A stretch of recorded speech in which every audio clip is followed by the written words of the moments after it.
For 300 years, the people of Ashvale believed they were the last survivors of a world consumed by divine fire. Surrounded by a wall of eternal flame, they lived in worship, fear, and silence. Until 17-year-old Kaelith hears a voice whisper her name from beyond the barrier. What begins as a forbidden curiosity quickly unravels everything she thought was sacred. The fire wasn't protection. It was a lie. And the truth waiting beyond it will ignite a rebellion that could burn the last lie of Ashvale to ash. In a world shaped by myth and obedience, one girl dares to ask, what if survival was never the same as freedom? Hello family, welcome to Storytime with Imzi. Please subscribe and like. It means the world to us. Also share this video to your friends and loved ones and turn on post notifications so you don't miss future videos from us.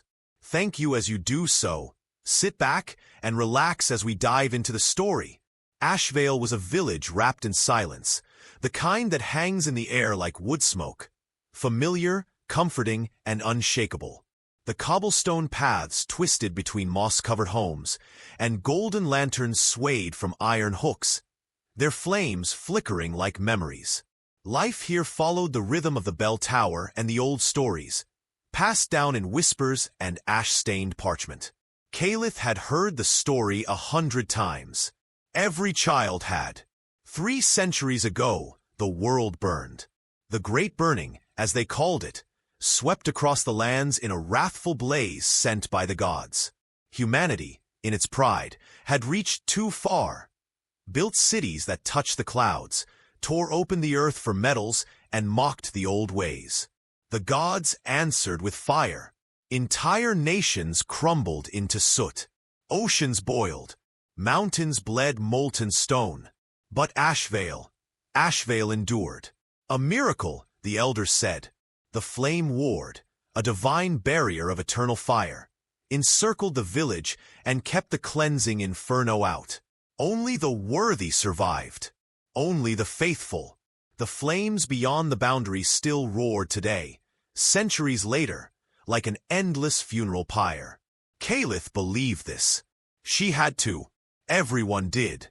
She walked past the flame wall daily, its heat kissing her skin even from yards away. It shimmered, a living curtain of red and gold that crackled like a firestorm held in a cage. The ward was sacred. To touch it was to die. To doubt it was worse. Evenings were for prayers. Every citizen lit a candle and bowed toward the flame, giving thanks for their survival. Elder Marrow led the rituals, his voice low and gravelly, like coals stirred in a hearth. "We are the last," he'd say, the phrase carved into memory. Guardians of the end. Witnesses of renewal. Kaelith lit her candle like everyone else, watched the light waver in her palm. But unlike everyone else, she wondered. Not aloud. Never aloud. But sometimes, when the wind shifted and the fire hissed in a strange, almost rhythmic way, she caught herself listening. Like the flames were trying to say something. Or someone. And on one such day, as the dusk swallowed the sun and her shadow lengthened across the cobbled path, she heard it. A whisper. Her name. Kaelith. She froze. No one was around. The voice had come from the other side of the flame, from beyond the world that no longer existed, and for the first time in her life, Kaelith felt something stir within her. A flicker, sharp and dangerous. Doubt. The whisper haunted Kaelith long after the sun dipped behind the mountains. As she lay curled beneath her woolen blanket, eyes tracing the cracks in the timber ceiling of her cottage, the voice echoed again in her thoughts, soft, unmistakable. Kaelith! She turned her head sharply, almost expecting to see someone standing in the corner. Nothing, just moonlight spilling through the window, silvering the floorboards and the edge of her book of prayers. It had been real. She knew it. The next morning, the village moved as it always did, predictably, efficiently, sleepwalking through a life carved by tradition. The baker's boy, Tam, threw stale crumbs at the crows. The old tailor, Enna, sat at her stoop threading needles with shaking hands. Children played the stone circle game beside the well, slapping palms and chanting lines about gods and fire and forever. But Kaelith wasn't listening. Her eyes were drawn again and again to the wall of fire that ringed the village like a living crown. The flame ward roared quietly at the edge of her vision, eternal, untouchable. Until now. That evening, she returned to the spot where she had first heard the voice, where the forest path narrowed to a bend and the barrier shimmered between twisted trees. Her heart drummed a rhythm of fear and hope as she approached, keeping a respectful distance from the fire. Its heat pulsed, a steady, rhythmic thrum against her skin. The wind shifted, smoke curled sideways, and then it appeared, just beyond the wall. A figure, tall, robed in deep green, with a hood shadowing its face. Kaelith's breath caught. The figure stood still, completely unfazed by the roaring flames that should have incinerated anything in their path. It didn't burn. It didn't tremble. It simply waited. "Who are you?" Kaelith whispered, her voice barely audible over the hiss of the fire.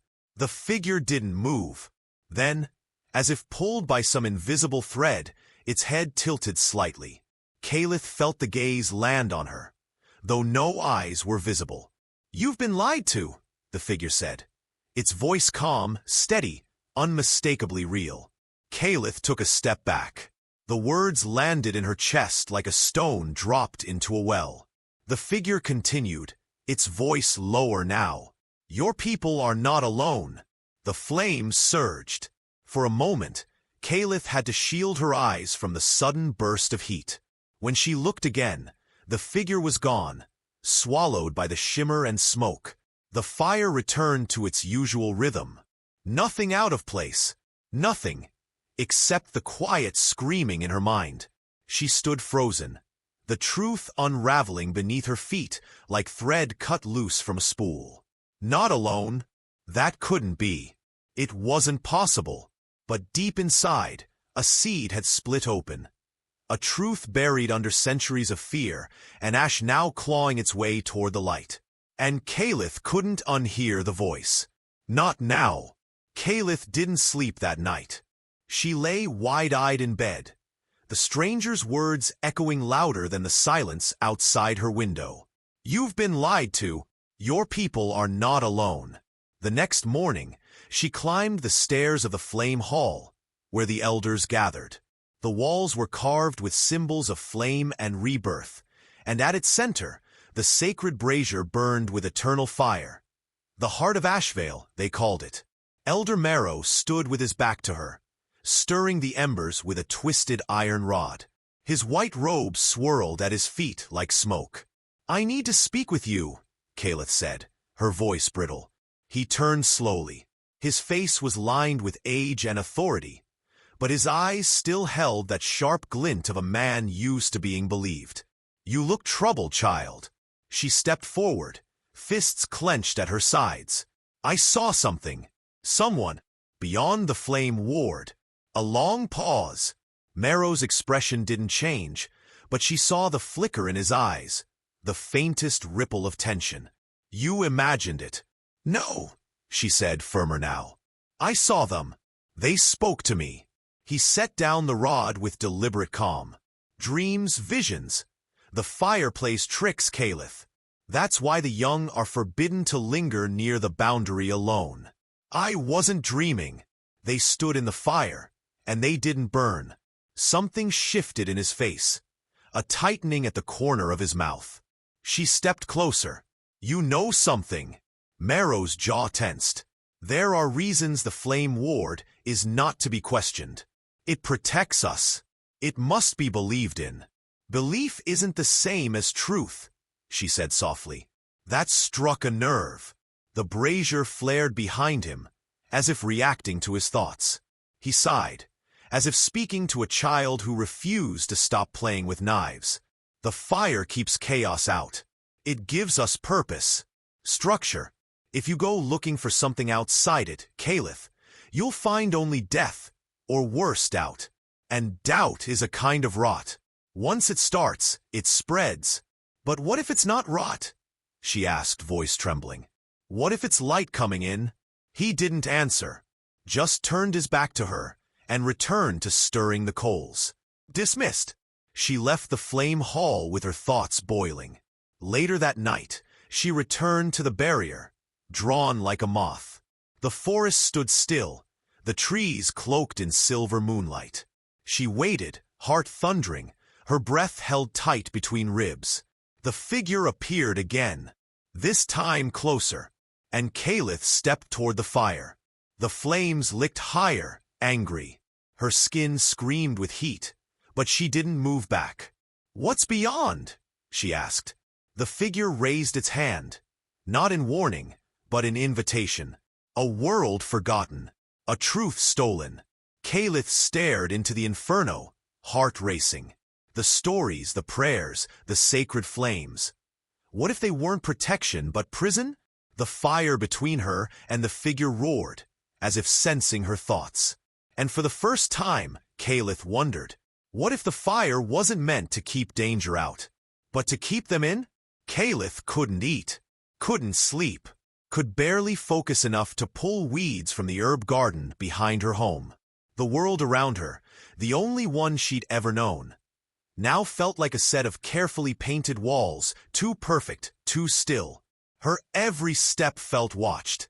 The elder's eyes lingered longer now when she passed, and children's whispers followed her through the market.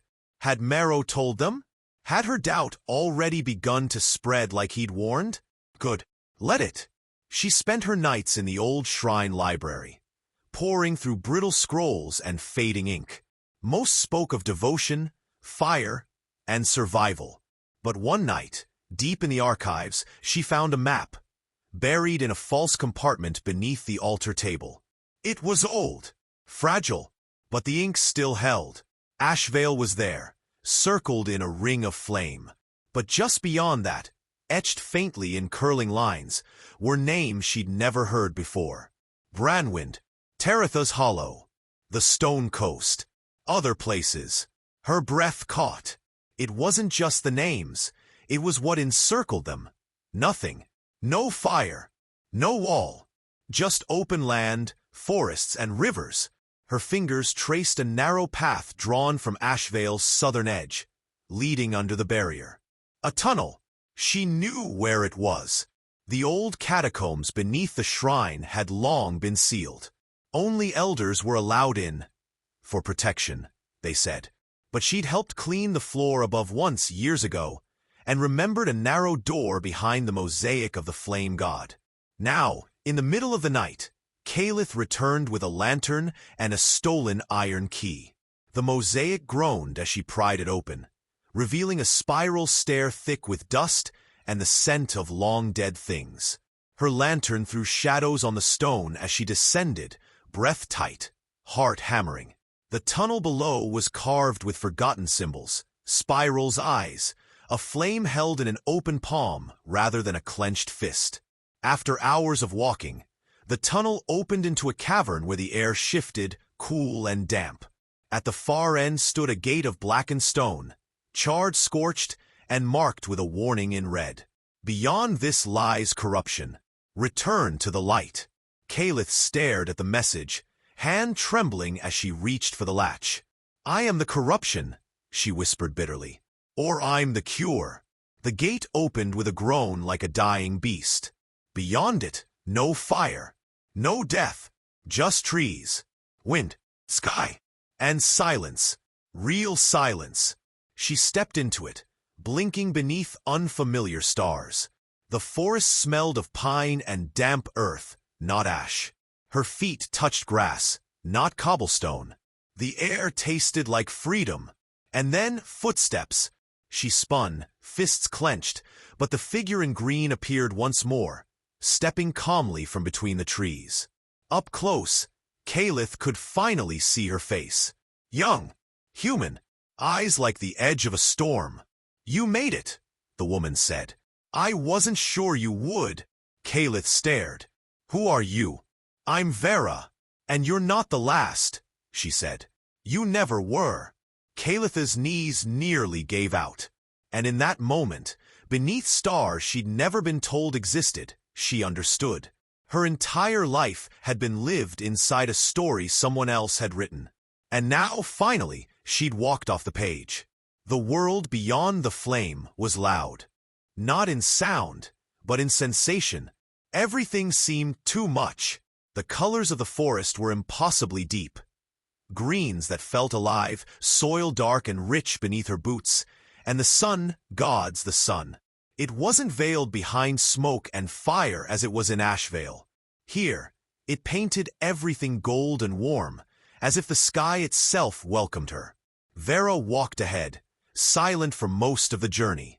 Kaelith didn't ask questions yet. She was too overwhelmed, too afraid that if she spoke aloud, the dream would shatter and the fire would return to claim her. But the silence between them was not empty. It was waiting. After hours of weaving through dense trees and crossing a wide, glittering stream, they reached a ridge. Kaelith followed Vera up and froze at the summit. Villages, dozens of them. Scattered in the valley below were homes, stone and wood, thatch-roofed and garden-covered. Smoke curled from chimneys. Children ran through fields. Farmers worked with beasts she had no name for. Windmills spun lazily in the breeze. People, living people. Kaelith's knees buckled, and she sank to the ground. Vera knelt beside her. "It's a lot, I know." "I don't understand," Kaelith whispered. "They told us," Elder Marrow said, "we were the last, that the world burned, that everything was gone." Vera's face softened with a sadness Kaelith couldn't quite read. "That's the story they told you, not the truth."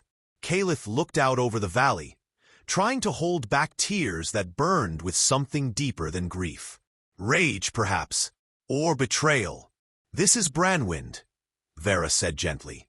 "One of the larger settlements. But there are many more. The world didn't end, Kaelith.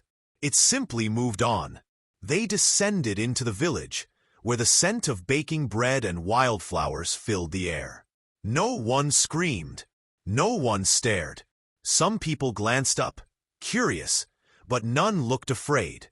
Kaelith was a ghost come home to a land that had forgotten her. Over the next days, she learned more than she ever had in all her years of study. The Great Burning, a myth. The Flame Ward, a magical construct, yes, but not divine. It was created generations ago by Ashvale's ancestors, not to keep destruction out, but to seal themselves in. Ashvale had once been a powerful and proud city-state, ruling vast territories. But during a time of collapse, wars, famine, rebellion, they turned inward. Their leaders fabricated a story of divine punishment to justify the retreat. Over time, the truth faded, and the story became religion. "Control through fear," Vera explained one night, as they sat beside a river under starlight. "They told you the world ended, so you'd never try to leave. They taught you to love the fire, so you wouldn't notice the cage." Kaelith said nothing. Her hands trembled around her cup. Everything she had believed, everything, was a lie. Not a mistake. Not a misunderstanding. A constructed lie. "Why are you helping me?" she asked at last. Vera hesitated, then looked her in the eye. "Because I was born in Ashvale too." Kaelith froze. "I escaped when I was a child," Vera said. "But not before they took my family. I've been waiting a long time for someone brave enough to question them. Someone who might go back and bring the truth." Kaelith's stomach twisted. "You want me to return. I want you to decide. Now that you know what's real." Kaelith stared into the flames of the small campfire, and for the first time, they didn't look holy. They looked small, contained, the kind of fire one could carry. The truth wasn't a clean revelation. It was jagged, each new piece slicing deeper into Kaelith's sense of self. In Branwind, she walked among strangers who felt more familiar than the people who'd raised her. They laughed without ritual, sang without permission, and loved without doctrine. They built things not to survive, but to live. No eternal flames. No sacred ash. No fear. Yet Kaelith felt unmoored. Every time she touched a stone wall, or tasted wild fruit, or heard the trill of a bird unknown to Ashvale, part of her unraveled. The map she had built in her head, the one shaped by fire and lies, crumbled. Her identity, her purpose, her faith, it had been drawn from fiction. Truth can be a kind of death, Vera told her as they walked through Branwyn's open-air library. But from it, something stronger grows. Kaelith ran her fingers over ancient texts. Real history, preserved in paper and memory. She read stories of the cataclysm that almost was, of nations divided and reformed, of Ashvale's disappearance behind its wall of flame. Some remembered it with grief. Others didn't remember it at all. Ashvale had erased itself from the world, and no one came looking. They chose isolation, Vera said. But they didn't just lock the doors. They rewrote the past. Children like you were raised with fire in their mouths and smoke in their eyes. Kaelith didn't argue. She couldn't. She could still hear Elder Merrow's voice. We are the last. Guardians of the end. Witnesses of renewal. The cruel brilliance of it made her ill. They had wrapped control in prophecy. They hadn't needed chains. Only fear and faith. One afternoon, Vera brought her to a stone monument at the edge of a field. Names were carved into its face. Dozens, hundreds, Ashvalan dissenters, Vera explained. People who tried to speak the truth inside the walls. Some escaped. Most didn't. Kaelith stared at the names. One stood out. Leora Kaelith, marked with a flame-shaped rune. My mother's name was Leora, she whispered. Vera nodded. Your mother tried to leave. She almost made it. She lit the tunnel's signal fire, but they caught her. Kaelith reeled, eyes wide. They told me she died of fever when I was 5. They lied. Her legs gave out, and she sank to the grass, gripping the monument as if it could hold her together.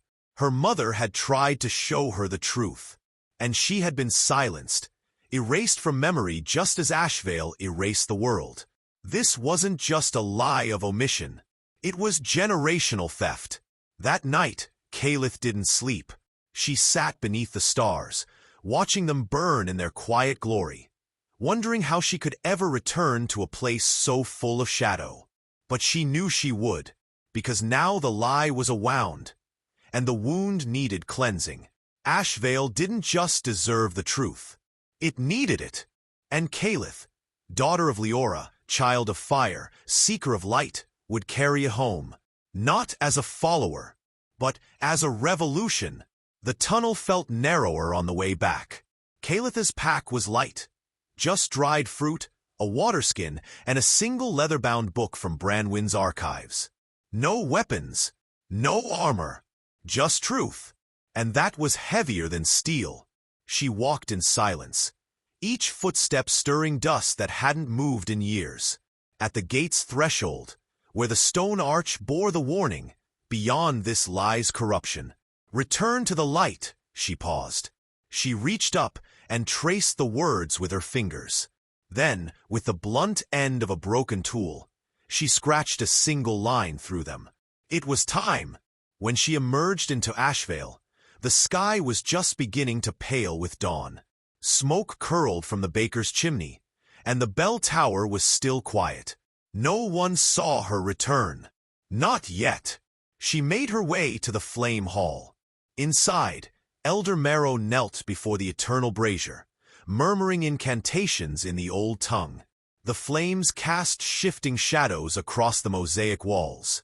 His voice faltered when he heard her footsteps. You returned, he said, standing slowly. I had hoped the fire would purify your doubt. Kaelith's gaze was steady. The fire doesn't purify. It blinds. Merrow's eyes narrowed. You've seen it, haven't you? The outside. I have, she said. I've seen the world you erased.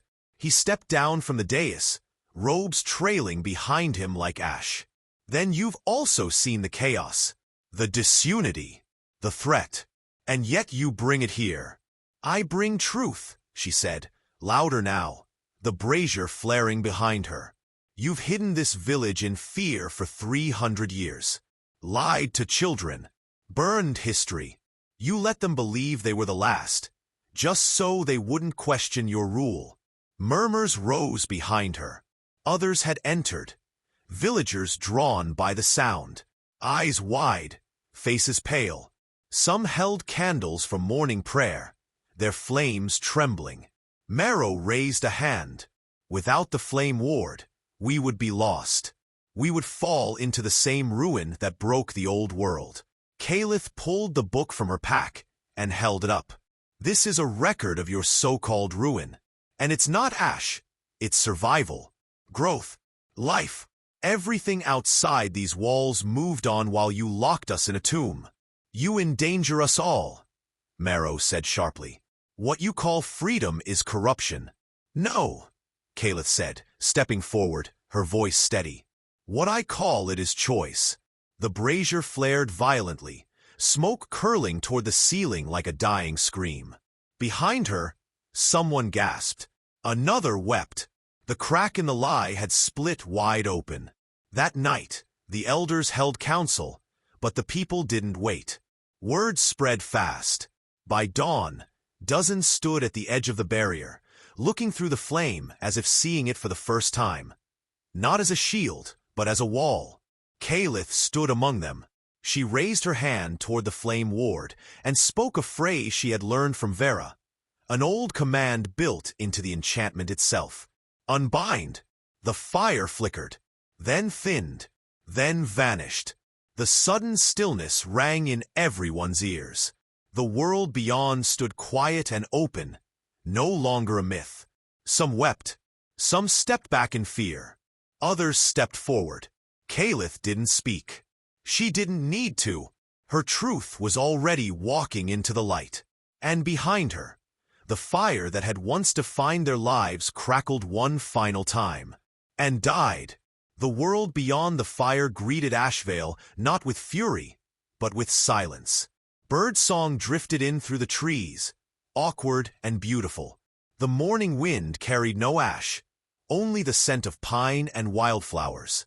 And for the first time in generations, the people of Ashvale stood unshielded, not in peril, but in possibility. Kaelith watched them from the ridge, the same one she had stood on days before, when the valley had made her knees go weak. Now she stood straight, a quiet strength burning inside her. The villagers walked hesitantly at first, like ghosts testing the earth. Some cried. Some touched the trees as if they were sacred. Others stood still, afraid to take another step. She understood. You don't walk out of a prison and call it home in a day. But the door was open. That mattered. Behind her, Ashvale had begun to divide, not in anger, but in truth. Some stayed, clinging to the stories they knew. They could not, or would not, let go of the fire. But even there, the questions had begun. Elder Marrow no longer preached. The flame hall stood dark, its eternal brazier cold. The villagers who remained still lit candles in the evening, but their prayers had changed. Less rote, more curious. Kaelith did not hate them for staying. The fire had been a comfort, once. She understood now that escape wasn't a single step. It was a series of choices, some too heavy for certain hearts.